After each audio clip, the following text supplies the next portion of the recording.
에스겔 16장 30절부터 하도록 하겠습니다. 주 하나님이 말하노라. 내가 행한 이 모든 일, 즉 오만한 음녀의 행위를 보니 내 마음이 어찌 그리 약한지. 그 음녀가 있는데 상당히 오만한 사람이란 말이죠. 근데 그 오만한 것은 뭐냐? 마음이 약해서 오만하다. 그 성령 충만해서 강한 사람은 오만한 마음을 갖지 않는다 그 얘기죠. 여러분 어떻습니까? 돈 많은 사람이나 무슨 이런 사람, 물론 그런 사람들은 우리가 뭐 본받으라는 말이 아니라, 그런 사람들은 이렇게 그 무슨 표시를 안 내잖아요. 그냥 뭐 입는 것도 뭐 하는 것도 보통으로 이렇게 사는데 상당히 그 구김이 없는, 그러니까 자신이 뭔가 갖고 있기 때문에 그런 것이 없어요. 성경을 많이 알고 하나님과 풍성한 하나님의 그 쉽게 얘기하면 하나님의 도우심을 믿는 그 사람은 아무런 거리낌이 없다 그 얘기죠. 오만하지 않다 그 얘기예요. 오만하지 않는 것이죠.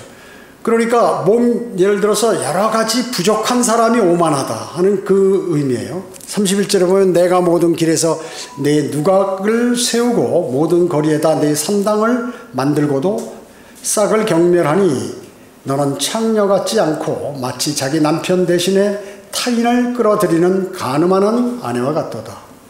남편이 어디 갔는데 다른 남자를 들여들여서 간음하는 그러한 사람은 누가? 이스라엘이요. 33절에 그들은 모든 창녀에게 선물들을 주나 너는 내 모든 애인들에게 내 선물을 주고 그들에게 싹을 주어 그들로 너의 음란함을 위하여 사방에서 내게 오라 하느니라. 창녀는 뭐예요? 돈을 받고 그 음행을 하는 거죠. 창녀는. 그런데 이 사람은 지금 그 남편이 있는 사람은 애인들에게 오히려 선물을 주면서 음란한 행위를 하고 있다. 그렇죠. 그러니까 34절에 보면 내 음란함에는 다른 여인들과 반대되는 것이 내게 있으니 음란한 짓을 하려고 너를 따르는 자가 아무도 없음이며 내가 대가를 받지 않고 대가를 줌이라. 그러므로 네가 다른 음녀들과 반대되는 것이라. 그러므로 오 창녀야 너는 주의 말씀을 들으라. 이 사람은 창녀가 아닌데 하나님께서 창녀라고 이렇게 얘기하는 것이죠. 음행을 하니까. 36절에 주 하나님이 이같이 말하노라. 이는 너의 더러움이 쏟아져 나오며 내 애인들과 내 가증함의 모든 우상들과 더불어 가진 내 음란한 짓을 통하여 너의 벌거벗음이 드러났고 또 내가 그들에게 주었던 내 자녀들의 피로 드러났기 때문이라. 자식을 잡아가지고 그 제단에 바치는 이런 결과를 초래했다. 보라, 그러므로 내가 내 모든 애인들을 모으리니 내가 더불어 즐겼던 자들과 내가 사랑했던 자들과 내가 미워했던 모든 자들이라. 내가 너를 대적하여 사방에서 그들을 모아 그들에게 너의 벌거벗음을 드러내어 그들로 너의 모든 벌거벗음을 보게 하리라. 주변에 같이 음행했던 그 이방인들에게 유대인들이 비참하게 되는 꼴을 보여주겠다. 그 말씀이라는 것이죠. 자, 여기서 보면 이제 음녀일수록 오만하다. 그래서 오만할수록 음란하다 하는 것이죠. 그래서 오만한 것은 뭐냐면 음란한 것을 감추기 위한 그러한 가면이라 하는 것이죠. 음란함은 뭐예요? 자신의 아름다움을 뽐내는 그러한 오만에서 고개를 들기 때문이라 하는 것이죠.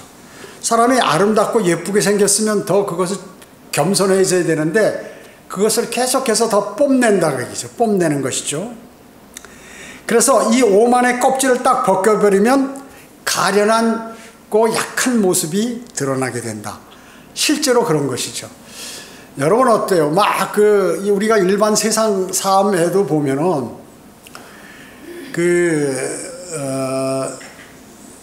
이런 조폭이라든지 이런 사람들은 사실 약해요. 그런 사람들이 대단히 약한 사람들이에요. 그 겉으로 보기 위해서 문신도 새기고 막 운동도 해서 밥도 많이 먹어서 운동해서 몸도 크게 보이고 막 이러는 거죠. 그런 사람은 사실 무서운 사람이 아니에요. 그리고 모든 것들이 하나님의 말씀을 아는 사람은 상당히 우리가 지식이 많은 사람 고개를 숙이듯이 벼가 익으면 고개를 숙이듯이 성경을 많이 아는 사람은 성경을 많이 아는 척을 안 한다고 얘기죠. 자기의 삶에서 그거를 보여주는 것이죠. 보여주는 것이에요. 그래서 성경은 어떤 심리학자보다도 뛰어난 그러한 분석력을 갖고 있어요. 여기에 심리학자들이 몰라요. 심리학자들은 뭐예요? 자기가 배운 지식과 과학과 이런 거를 가지고 철학 이런 걸 갖고 얘기를 한단 말이죠. 제가 과거에 그냥 세상 교회 다닐 때에는 이 철학자들이나 과학자들이 얘기하는 그러한 그 강연 같은 거 있잖아요. 야, 대단하다 이렇게 생각을 했어요. 근데 지금 들으면 말이죠. 너무나 유치한 거예요. 이 사람이 진리도 모르면서 그 하는 말들이 다 틀린 말을 하는 거예요. 근데 사람들은 그냥 환호하는 거죠. 환호하는 것입니다. 무슨 지성인이고 뭐 이런 사람들이 유튜브 강의를 많이 하는데 이런 사람들이 보면 너무 유치한 거예요. 성경을 아는 사람이 보는 입장에서. 여러분도 마찬가지예요. 여러분이 성경을 아시면 그런 걸 들으면 야, 저거 거짓말하네 하는 것을 알 수 있다고 말씀이죠. 그래서 이 오만한 사람은 마음이 약해요. 사실은. 그런데 원래 마음이 약한 사람도 저 같은 경우도 원래는 마음이 약하거든요. 근데 군대 가서 뭐 훈련을 하고 또 하나님의 말씀을 알다 보니까 어떻게 마귀와 싸워야 되니까 강해지는 거예요. 상당히 강해져요. 근데 본질은 약하단 말이죠. 그러니까 그 오만한 사람들은 이 훈련이 안 돼 있기 때문에 실제 약한 것이 나중에 금방 드러나 버린다고 얘기죠. 유명 배우나 무슨 스타들 이런 사람들이 갑자기 인기가 없어지면 어떻게 됩니까? 그때는 막 대단한 것 같이 이렇게 다니고 겉으로 보면 겸손한 것 같고 다른 사람을 위하는 것 같은데 자신이 그게 없어져 버리면 어떻게 그냥 추락해 버려. 그래서 자살하게 되죠. 사람들이요. 자살하게 되는 것입니다. 그래서 마음이 약하기 때문에 좀 더 아름다워지기를 원하고 그리고 사실보다 더 아름답다고 자신이 상상을 하는 거예요. 그래가지고 그 아름다움의 위력을 한번 나도 시험해 보겠다. 그래서 그 결혼한 여자가 다른 아내를 자기 집에 불러서 내가 유혹하는데 내 유혹에 넘어간다 하는 것을 보여준다 그 얘기죠. 근데 그 사람은 마음이 약한 사람이다. 마음이 약하지 않다면 만약에 마음이 약하지 않으면 그런 것은 신경을 안 써버린다고 얘기죠. 잔잔한 거에 신경 쓰는 거예요.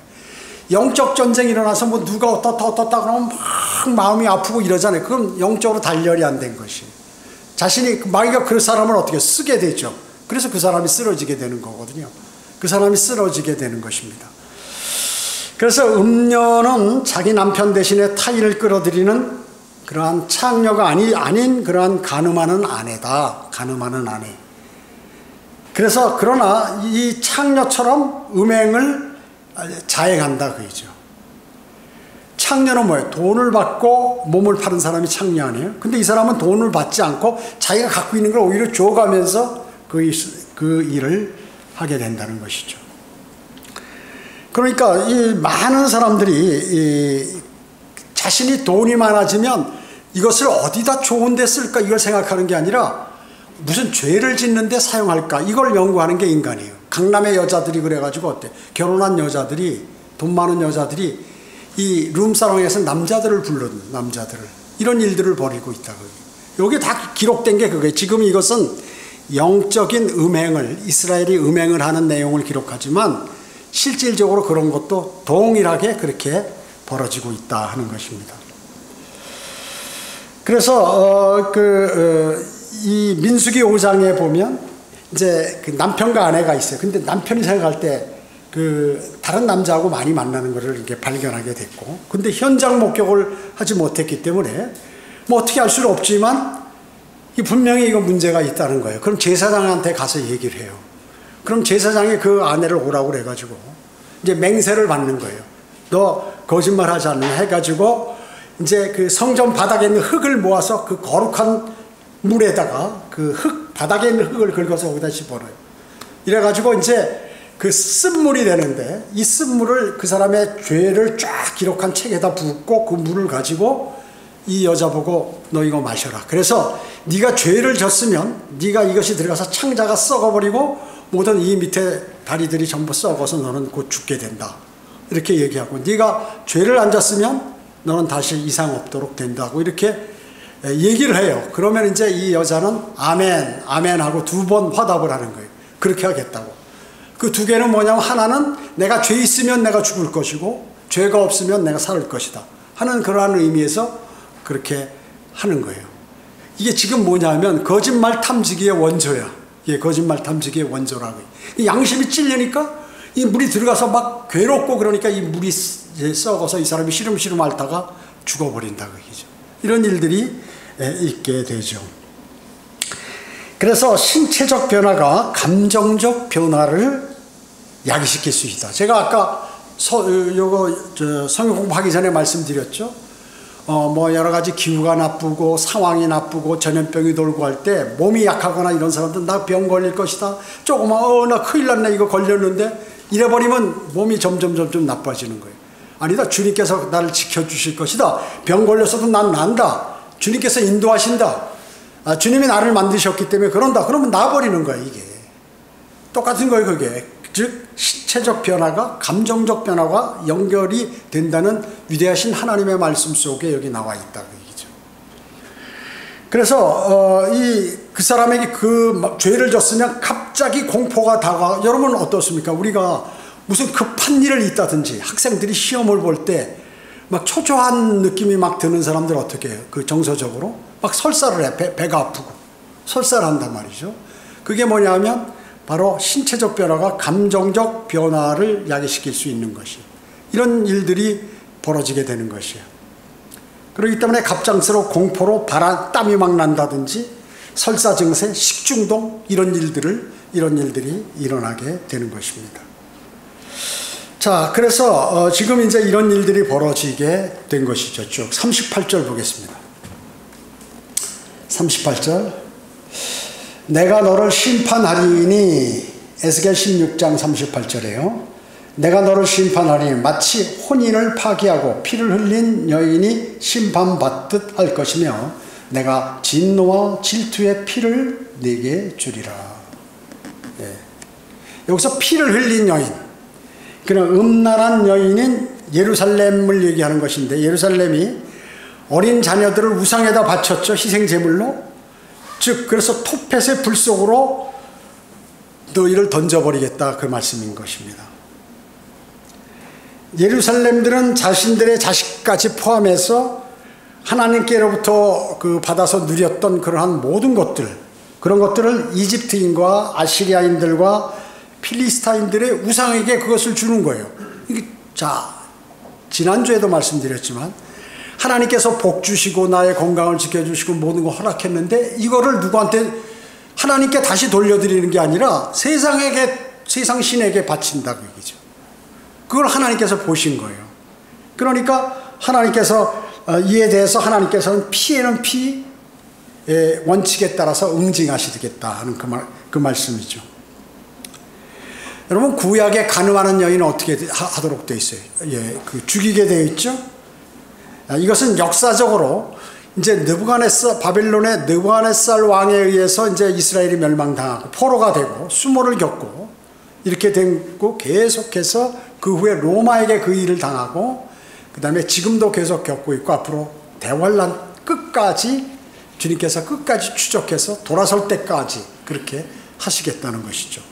그래서 우리가 어떤 죄를 진다든지 그리스도인도 또 어떤 자신이 믿음이 풍성하지 못하고 육신적으로 살았다든지 이럴 때는 즉시 돌아서는 게 제일 빠른 거예요. 그러니까 주님은 언제? 돌아설 때까지 자기 백성들을 징계하는 거예요. 그리스도인이 돌아설 때까지 주님께서 징계하십니다. 징계를 하세요. 그래서 가장 현명한 그리스도인은 빨리 주님하고 교제를 회복하는 거예요. 그리고 내가 뭐 잘못한 게 없나 봐가지고 없는데 내가 보기에 마귀는 자신의 죄를 짓거나 잘못한 것을 생각나지 못하게 합니다. 근데 그것을 발견하는 거야. 그걸 발견할 줄 알아야 돼 그리스도인은요. 그래야 나에게 손해가 없는 것이고 괴로운 거 어려움이 없는 것이에요. 그래서 그걸 발견해서 빨리 주님께 자백을 해서 그 문제를 제거해버려요. 자신이 심판해버려야 되죠. 빨리. 우리가 죄를 자백한다는 것은 뭡니까? 내가 나를 심판한다는 것이에요. 어떤 사람은 어때요? 죄를 짓거나 뭐 실수하거나 다른 사람에게 나쁘게 행동하고 사과를 안 해. 알면서도 사과를 안 하는 사람이 있어요. 잘못했으면 나 이거 잘못했습니다. 나 용서해달라고 그러고 내가 실수했다 라든지 이렇게 하면 그걸로 끝나는데 그러고 그냥 이렇게 뭉갠단 말이죠.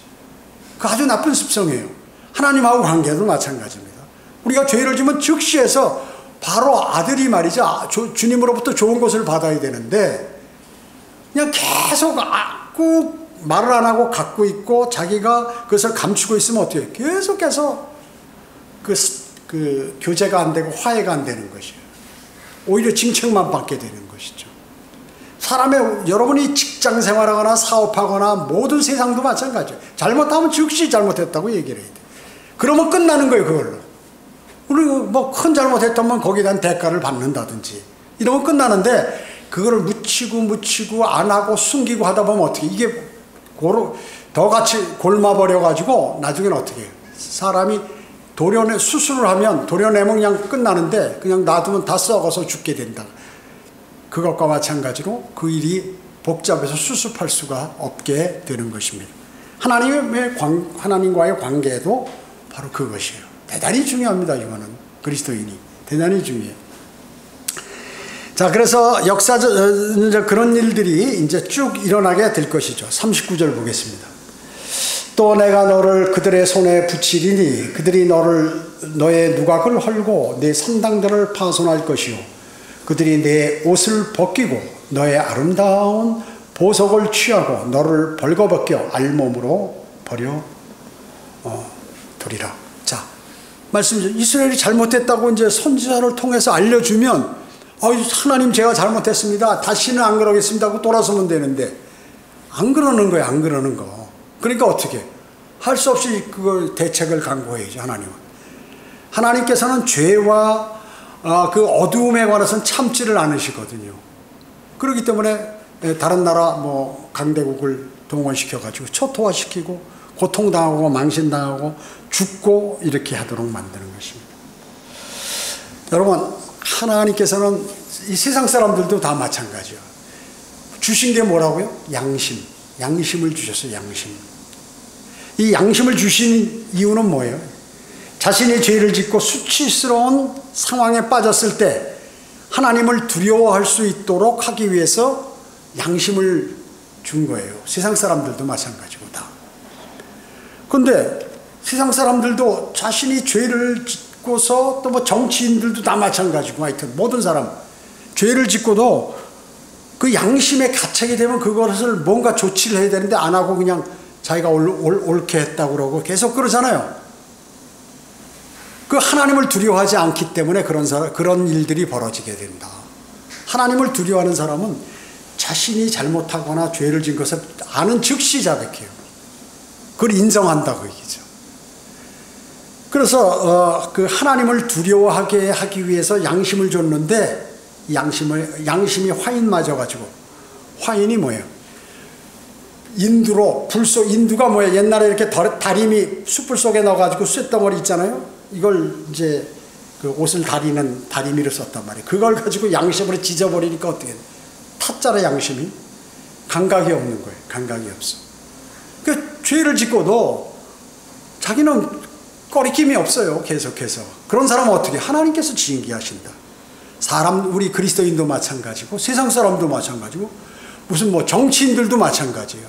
자신들이 잘못하면 그거 언제고 벌을 받는 거예요. 그것이 왜 하나님께서 온 우주를 창조하시고 인간들을 또 만드셨고 생사화복을 관장하시기 때문에 그런 것입니다.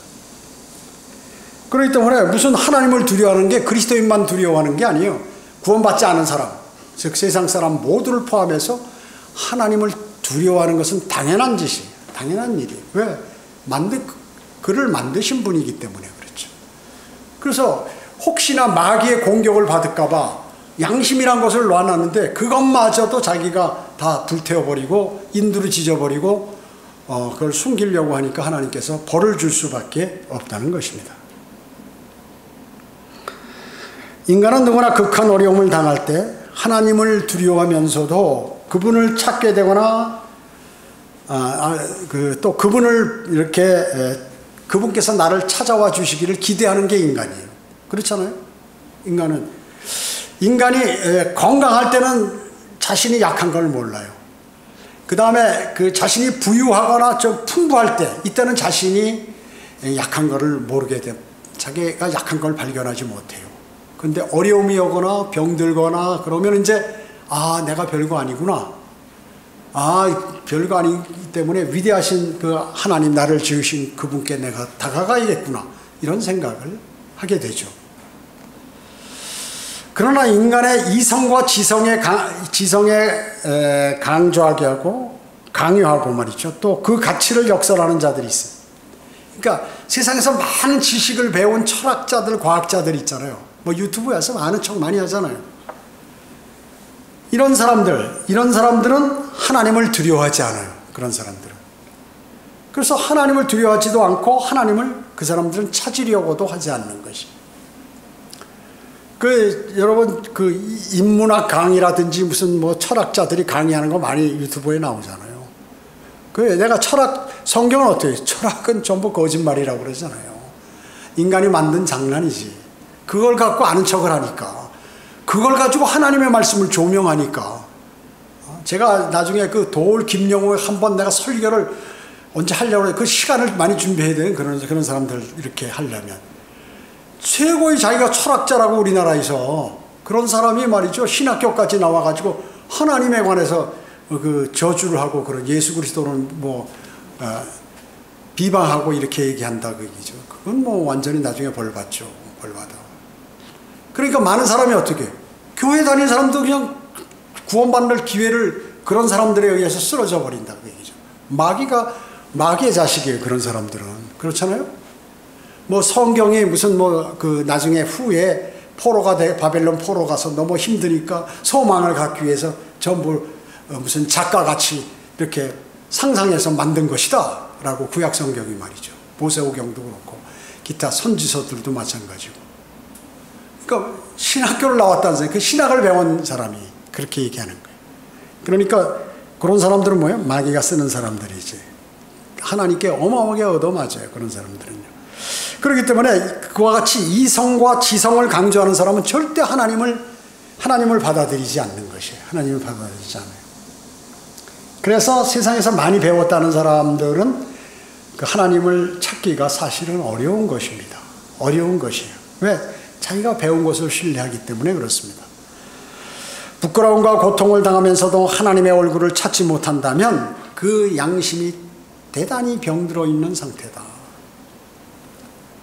대단히 중요하죠. 40절 보겠습니다. 40절이요. 그들은 또 너를 대적하려고 무리를 데려와서 너를 돌로 치고 칼로 찌르리라. 또 그들은 내 집들을 불로 사르며 많은 여인들의 목전에서 내게 심판을 내리리라. 내가 너로 창녀짓을 그치게 할 것이요. 또한 너는 더 이상 싹을 주지 아니하리라. 이렇게 말씀하고 있습니다. 자, 그러면 하나님께서 사람이 계속해서 죄 짓고 있는데 그럼 가만히 계시겠느냐? 안 그렇다 그 얘기죠. 하나님께서 심판하시는 목적이 뭐예요? 그것은 죄인이 자신의 죄로 말미암아 수치와 고통과 절망에 빠질 때 그는 하나님을 찾게 되고 자기의 창녀짓을 딱 그쳐버린다 그 얘기죠. 그러니까 버릇을 고치는 거죠. 벌을 받으면. 어린아이 어때요? 계속해서 남의 물건을 아이들 걸 몰래 갖고 온다 그러면 이게 도둑질이거든요. 그래도 야, 너 어떻게 그런 것까지 그렇게 아냐? 너 대단하다. 머리가 잘 돌아간다. 부모가 그렇게 칭찬해요? 큰일 나는 거죠. 갖고 왔을 때 완전히 혼내고 가서 네 친구한테 갖다 주고 가서 잘못했다고 용서를 빌고 갖다 줘라. 이렇게 해야 되는 거죠. 그렇게 안 하면 어떻게 돼요? 얘가 나중에 큰 도둑놈이 되는 거지. 강도가 되고. 그래서 하나님의 심판의 목적이 바로 그런 것이다. 그거죠. 그래서 창녀짓을 그치게 돼. 벌을 주면.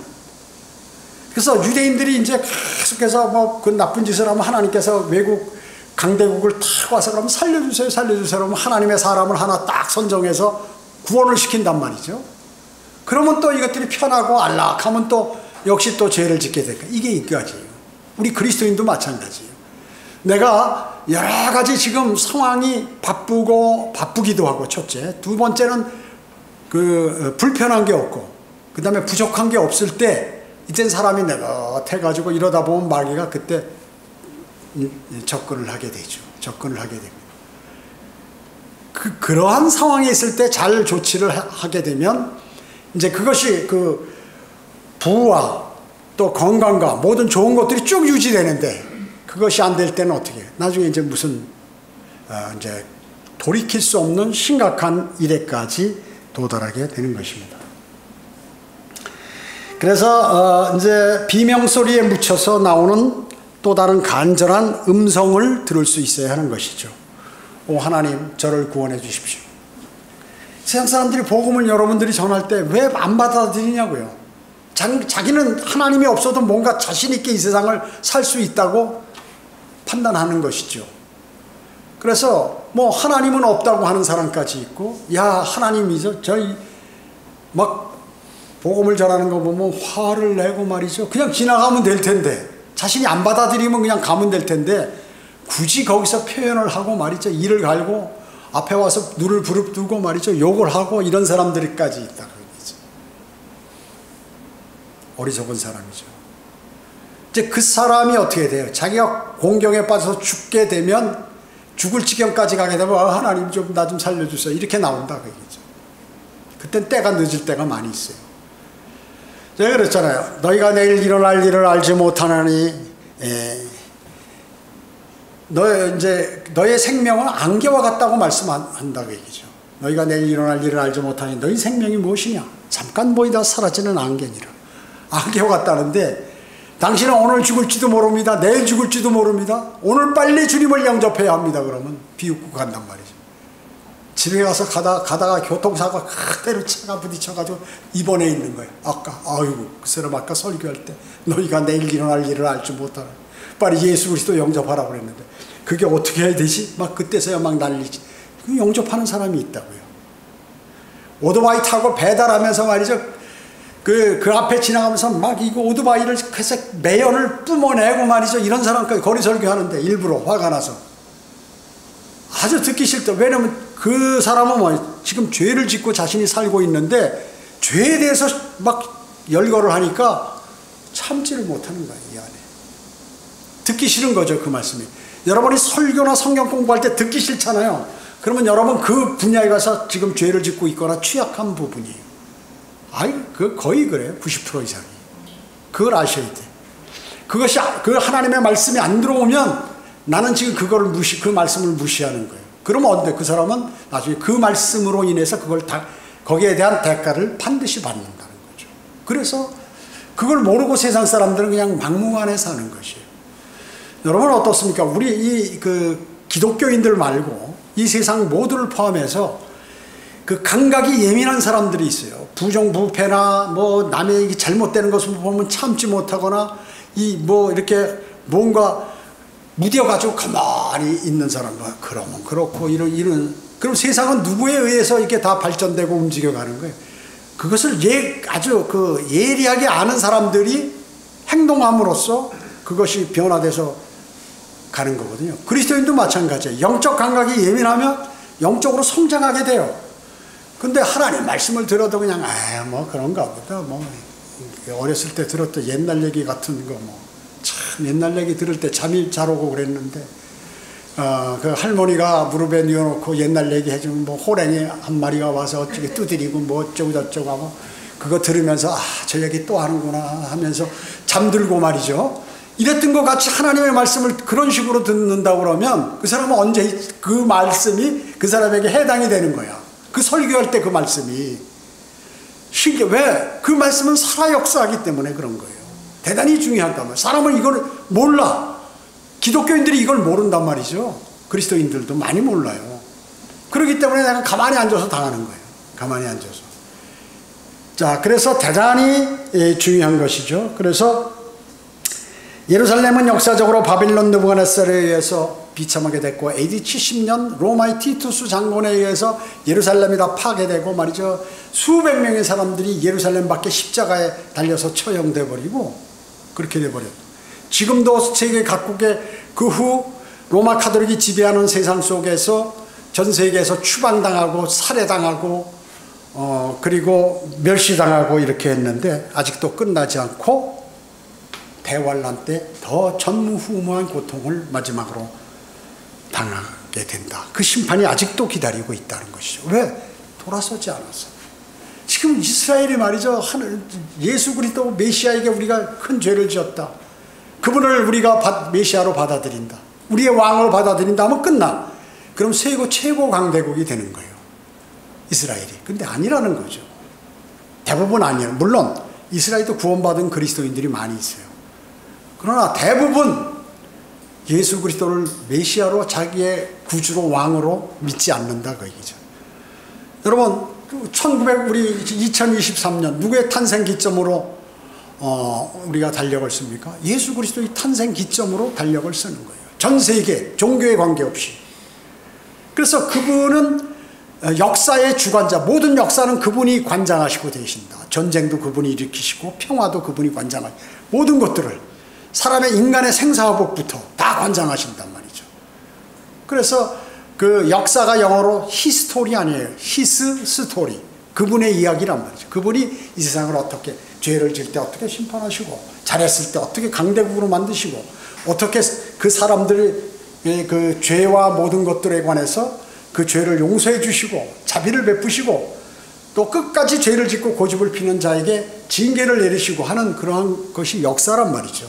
역사예요. 42절 보겠습니다. 42절. 그리하여 내가 너에 대한 나의 진노를 그칠 것이며 내 질투가 내게서 떠나리니 그러면 나는 안정되고 더 이상 노하지 아니하리라. 이는 내가 어린 시절을 기억하지 못하고 오히려 이 모든 일로 나를 애태우게 하였기 때문이니 보라 그러므로 나도 내 행위를 내 머리에 돌리리라. 주 하나님이 말하노라. 그리하면 너는 내 모든 가증함 위에 이 음란함을 행하지 아니하리라. 자, 여러분 이거 딱 읽으시면 이해하시겠죠. 뭔지. 보니까 대단히 막 나쁜 짓을 한다 그 얘기죠. 그런데 이제 막 벌을 준대. 나는 원래 그 마음이 아니다. 하나님께서는 내가 너희 하나님이고 너의 남편이고 이스라엘의 남편이고 하니까 난 너희 벌을 주기 원치 않는다. 근데 너희들이 그렇게 창녀짓을 하고 그러면 그걸 내가 가만둘 수가 없지 않느냐. 그래가지고 돌아서면 이제 나중에 너희들이 벌을 받게 되면 이제 그런 가증함들을 다 버리고 나에게 다시 돌아올 것이다. 이렇게 예언하고 계시는 것이에요.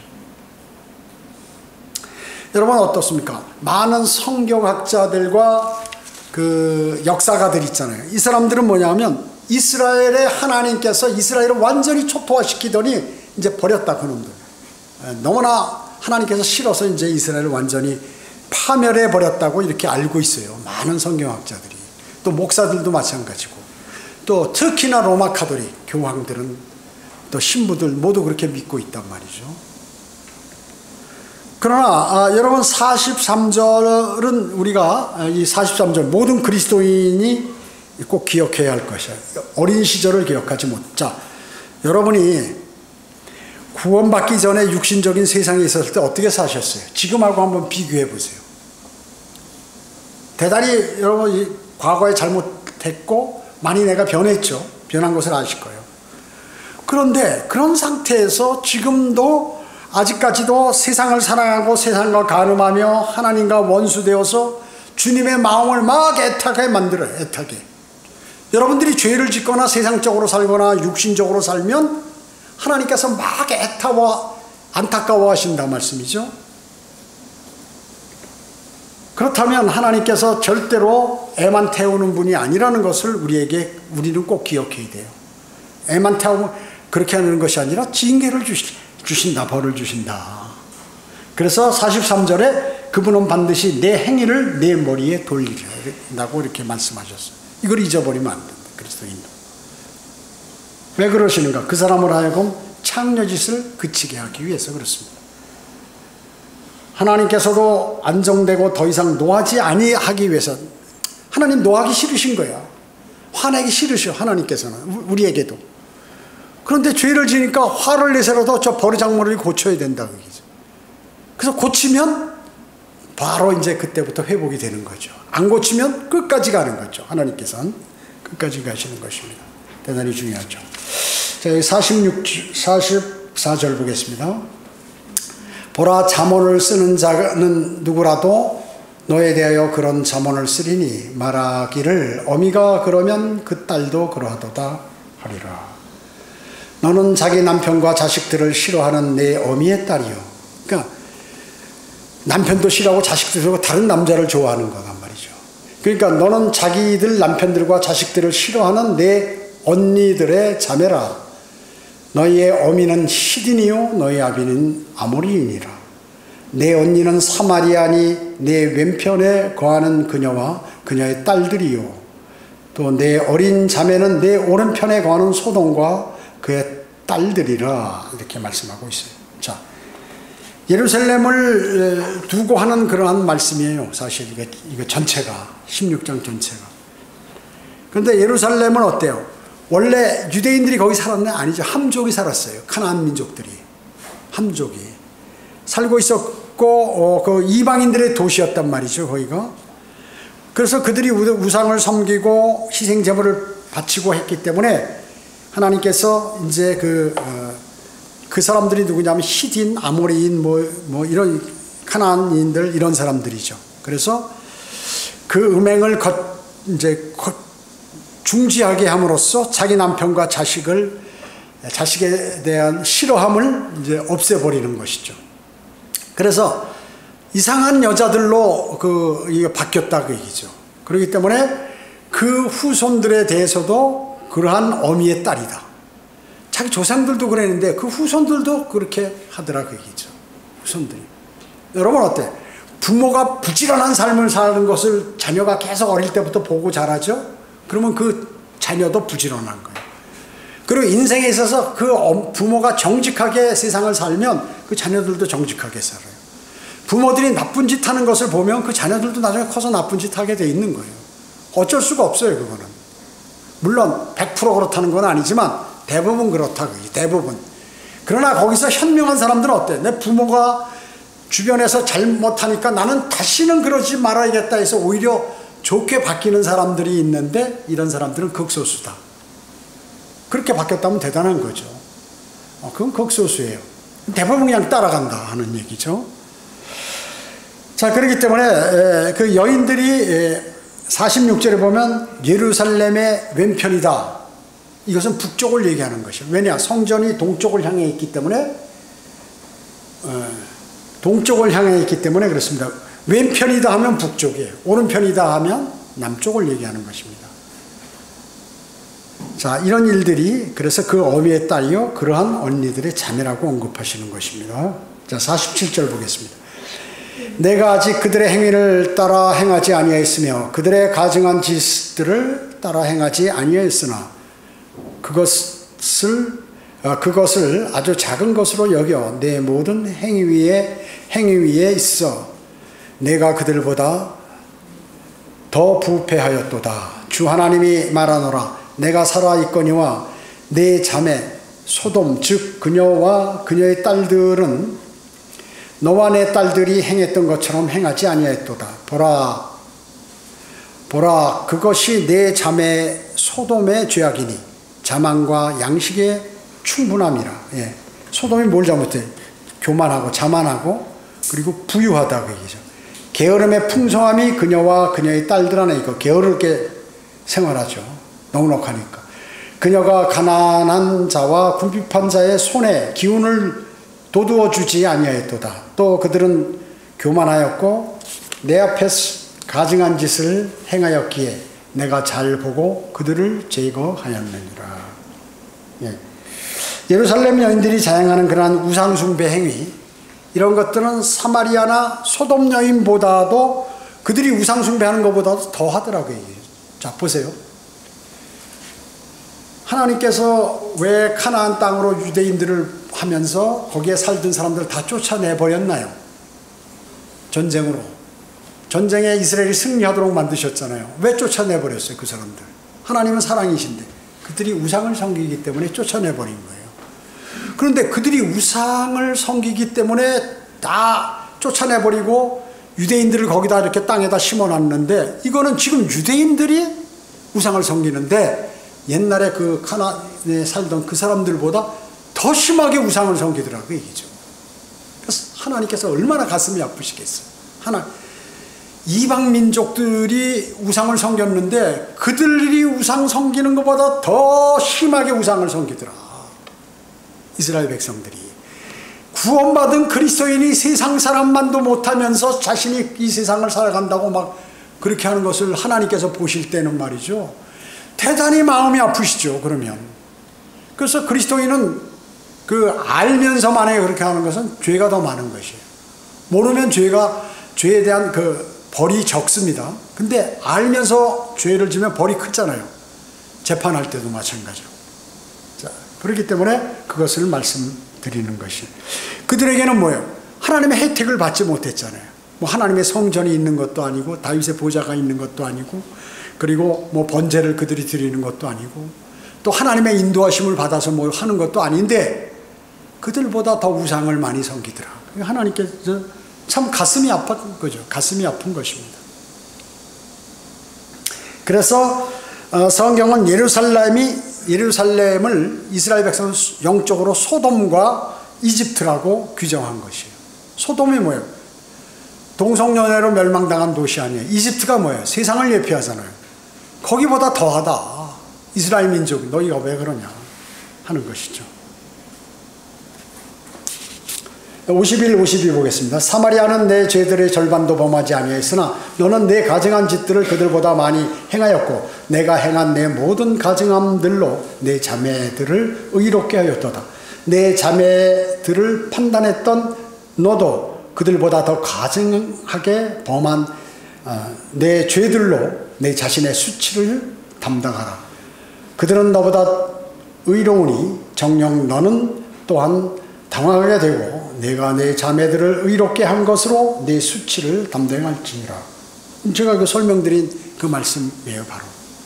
그래서 아시리아에게 멸망당하고 바빌론에게 수치당하고 로마에게 수치당하고 대환란에 돌입하고 이렇게 수치를 담당하게 될 것이다 라고 말씀하고 있습니다. 자, 기도드리겠습니다. 전지전능하시고 자비로우신 아버지 하나님 감사드립니다.